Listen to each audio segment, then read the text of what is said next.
Assalamualaikum teman-teman. Perkenalkan, nama saya Raffi Adam Al-Kahfi dari kelompok 3 Prodi Farmasi Universitas Peradaban. Kami di sini akan menjelaskan tentang materi kinematika gerak. Baik, untuk selanjutnya teman saya yang akan menjelaskan materinya. Kinematika gerak. Kinematika adalah ilmu yang mempelajari gerak tanpa mempedulikan timbulnya gerak. Sebuah benda bergerak apabila benda tersebut berubah posisi pada titik acuannya. Gerak dapat didefinisikan sebagai perubahan posisi atau kedudukan benda terhadap suatu titik acuan tertentu. Besaran-besaran yang terkait dengan gerak adalah jarak, perpindahan, kelajuan, kecepatan, dan percepatan. Yang pertama, jarak. Kecepatan sesungguhnya yang ditempuh oleh suatu benda dalam waktu tertentu mulai dari posisi awal dan selesai pada posisi akhir. Jarak merupakan besaran skalar karena tidak tergantung pada arah. Oleh karena itu, jarak selalu bernilai positif. Besaran jarak adalah S. Yang kedua, perpindahan. Perpindahan adalah perubahan posisi atau kedudukan suatu benda dari keadaan awal ke keadaan akhirnya. Perpindahan merupakan besaran vektor. Perpindahan hanya mempersoalkan jarak antar kedudukan awal dan akhir suatu objek. Rumus perpindahan delta X sama dengan X2 min X1. Catatan. Jarak merupakan besaran skalar. Panjang lintasan sesungguhnya yang ditempuh oleh benda. Contoh soalnya, benda bergerak dari A ke B dengan jarak 5 meter dan kembali lagi ke A. Perpindahannya berarti delta X sama dengan 5 minus 5 sama dengan 0. Jaraknya berarti 5 meter ditambah 5 meter sama dengan 10 meter. Yang ketiga, kelajuan. Kelajuan dan kecepatan adalah dua kata yang sering tertukar. Kelajuan berkaitan dengan panjang lintasan yang ditempuh dalam interval waktu tertentu. Kelajuan merupakan besaran skalar. Contohnya, sebuah bis menempuh perjalanan dari Bandung ke Bogor yang panjang lintasannya 120 km dalam waktu 4 jam. Maka, laju rata-rata bis tersebut adalah 30 km. Rumus dari kelajuan adalah F sama dengan S per T. T adalah kelajuan, satuannya meter per sekon. S adalah jarak yang ditempuh, satuannya meter. T adalah waktu tempuh, jarak satuannya S. Yang A ada kelajuan rata-rata. Kelajuan rata-rata merupakan jarak yang ditempuh seluruhnya dibagi dengan selang waktu tempuh. Bila benda membutuhkan waktu T untuk menempuh jarak X, maka kelajuan rata-rata sama dengan jarak total yang ditempuh dibagi waktu yang ditempuh. Contohnya, sebuah mobil bergerak lurus ke timur sejauh 100 meter selama 4 sekon, lalu bergerak lurus ke barat sejauh 50 meter selama 1 sekon. Tentukan kelajuan rata-rata dan kecepatan rata-rata mobil. Jarak sama dengan 100 meter plus 50 meter sama dengan 150 meter. Besar perpindahan 100 meter dikurangi 50 meter sama dengan 50 meter dan arah perpindahan ke timur. Waktu total 4 sekon ditambah 1 sekon sama dengan 5 sekon. Kelajuan rata-rata sama dengan jarak total dibagi waktu total sama dengan 150 meter dibagi 5 sekon sama dengan 30 meter per sekon. Besar kecepatan rata-rata sama dengan besar perpindahan dibagi waktu sama dengan 50 meter per 5 sekon sama dengan 10 meter per sekon. 4. Kecepatan. Kecepatan adalah perpindahan yang ditempuh tiap satuan waktu. Kecepatan termasuk dalam vektor karena memiliki arah. Misal sebuah mobil bergerak ke timur dengan kecepatan 60 km per jam. Arah yang ditunjukkan yaitu ke timur. Rumus kecepatan yaitu V sama dengan S per T, di mana V kecepatan rata-rata satuannya meter per sekon. S perpindahan satuannya meter, T selang waktu satuannya sekon. Contoh, sebuah benda bergerak menempuh perpindahan 50 meter dalam waktu 10 sekon. Tentukan besar kecepatan benda tersebut. Diketahui S sama dengan 50 meter, T sama dengan 10 sekon. Ditanyakan V.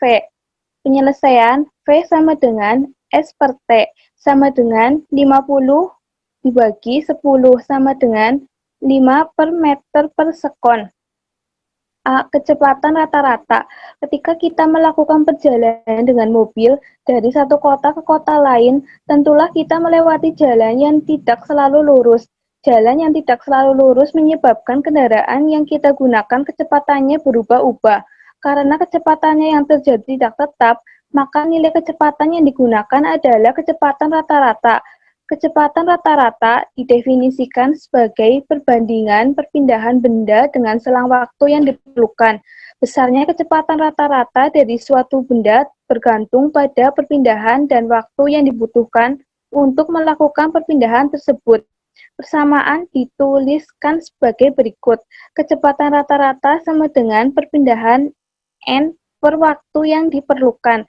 Secara matematis dituliskan sebagai V sama dengan delta S per delta T, di mana V sama dengan kecepatan rata-rata satuannya meter per sekon.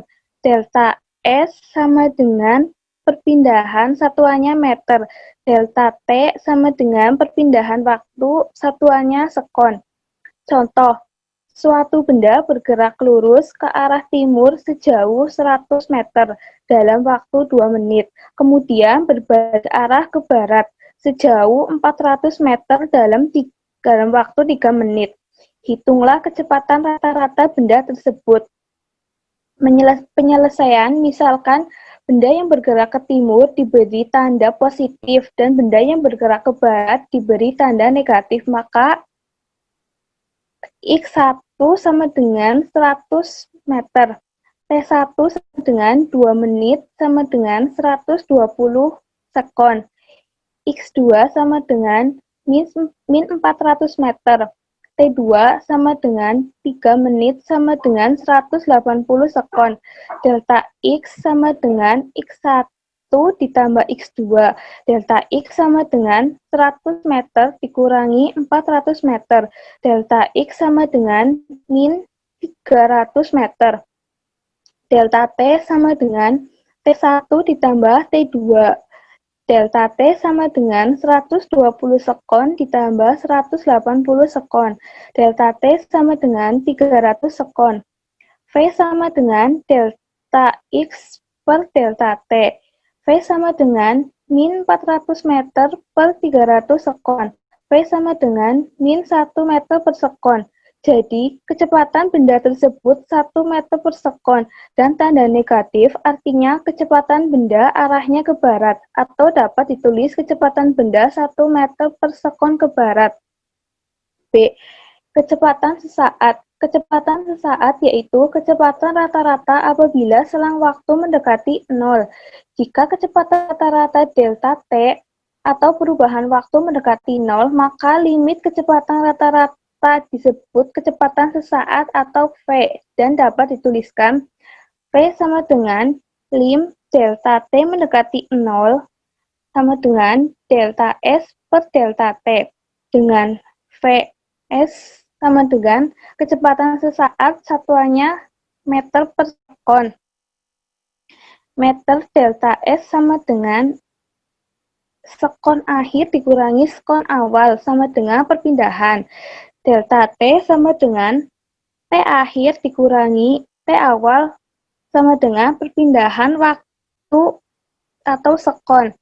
Lim mendekati delta T mendekati 0 sama dengan limit delta S per delta T dengan delta T menuju 0. 5. Percepatan. Percepatan merupakan laju perubahan kecepatan terhadap waktu. Satuan untuk percepatan dalam SI adalah ms negatif 2. Secara matematis dituliskan A sama dengan delta V per delta T sama dengan F T dikurangi F0 dibagi T. A. Percepatan rata-rata. Percepatan rata-rata adalah hasil perbandingan perubahan kecepatan per satuan waktu. A. Rata-rata sama dengan V2 dikurangi V1 per T2 dikurangi T1 sama dengan delta V per delta T. B. Percepatan sesaat. Percepatan sesaat adalah perubahan kecepatan pada selang waktu yang sangat singkat atau delta T mendekati 0. A sama dengan lim delta T mendekati 0, delta F. B. Gerak. Gerak adalah suatu perubahan tempat kedudukan pada suatu benda dari titik keseimbangan awal. Sebuah benda dikatakan bergerak jika benda itu berpindah kedudukan terhadap benda lainnya, baik perubahan kedudukan yang menjauh maupun yang mendekati. Nah, dalam ilmu fisika, pengertian gerak juga dapat didefinisikan sebagai berikut. Suatu momen atau kejadian di mana suatu benda atau apapun yang mengalami perpindahan dari suatu tempat ke tempat yang lain. Jadi, suatu benda dapat dikatakan bergerak bila dia berubah dari posisi semula dia berada di posisi saat ini. 1. Gerak lurus. Gerak lurus adalah gerak pada suatu benda melalui lintasan garis lurus. Contohnya, seperti gerak rotasi bumi, gerak jatuh buah apel, dan lain sebagainya. A. Gerak lurus beraturan, atau yang kita kenal sebagai GLB. Sebuah benda melakukan gerak lurus beraturan jika ia bergerak dalam lintasan lurus dengan kecepatan konstan. Rumusnya adalah S sama dengan V kali T. Dengan S adalah jarak, T adalah waktu, V adalah kecepatan. B. Gerak lurus berubah beraturan, atau GLBB. Gerak lurus yang percepatannya tidak berubah tetap terhadap waktu, dipercepat beraturan. Karena GLBB memiliki kecepatan yang tidak konstan dan percepatan yang konstan, sehingga dapat ditulis sebagai berikut. V tidak sama dengan konstan, A sama dengan konstan. Persamaan GLBB sendiri dapat dinyatakan di bawah ini. Pemilihan tanda positif dan negatif bergantung pada keadaan percepatan dipercepat, simbolnya plus, atau percepatan diperlambat, simbolnya min. Contoh, sebuah durian jatuh bebas dari pohon yang tingginya 10 meter. Bila percepatan gravitasinya adalah 10 meter per second kuadrat, berapa lama waktu yang dibutuhkan durian tersebut untuk sampai ke tanah bila gesekan udara dianggap tidak ada? Jawab, diketahui V0-nya adalah 0 meter per second. Hanya 10 meter, G-nya 10 meter per second kuadrat. Yang ditanyakan T. Kita gunakan rumus GLBB. Rumusnya adalah H sama dengan setengah kali G T kuadrat. Kita masukkan saja langsung. Hanya sama dengan 10 sama dengan setengah dikali G-nya 10 per S kuadrat kali T kuadrat. T kuadrat sama dengan 2, jadi T-nya adalah akar 2. C. Gerak jatuh bebas. Gerak jatuh bebas merupakan contoh dari gerak lurus berubah beraturan. Percepatan yang digunakan untuk benda jatuh bebas adalah percepatan gravitasi. Biasanya 9,8 meter per detik. Sumbu koordinat yang dipakai adalah sumbu Y. Rumus gerak jatuh bebas. V sama dengan V0 min GT. Y sama dengan Y0 plus V0T min setengah GT kuadrat. V kuadrat sama dengan V0 kuadrat min 2G dalam kurung Y min Y0. Contoh soal. Sebuah mobil bergerak dengan kecepatan 27 km per jam. Kemudian mobil dipercepat dengan percepatan 2 meter per second kuadrat. Hitunglah kecepatan mobil dan jarak yang ditempuhnya selama 5 detik setelah percepatan tersebut. Diketahui V0-nya adalah 27 km per jam. Kita ubah ke meter per second, jadinya 7,5 meter per second. X0-nya sama dengan 0. A-nya 2 meter per second kuadrat. T-nya 5S. Untuk menghitung kecepatan mobil, kita gunakan rumus V sama dengan V0 plus AT. Kita masukkan saja V0-nya yaitu 7,5 ditambah AT-nya itu 2,5. Jadi jawabannya adalah 17,5. Dan untuk jarak yang ditempuh mobil, kita gunakan rumus X sama dengan X0 plus V0 dikali T plus setengah A kali T. Jawabannya 62,5. Contoh kedua, seorang pemain baseball melempar bola sepanjang sumbu Y dengan kecepatan awal 12 meter per second. Berapa waktu yang dibutuhkan bola untuk mencapai ketinggian maksimum dan berapa ketinggian maksimum yang dapat dicapai bola tersebut? Percepatan bola ketika meninggalkan pemain adalah A sama dengan min G. Kecepatan pada ketinggian maksimum adalah V sama dengan 0. Waktu untuk mencapai ketinggian maksimum, V sama dengan V0 min G, plus GT. T sama dengan dalam kurung V min V0 per G sama dengan 0 min 12 dalam kurung 0 min 12 per dalam kurung min 9 8 sama dengan 1,2 second. Ketinggian maksimum yang dicapai. Jawabannya adalah 7,3.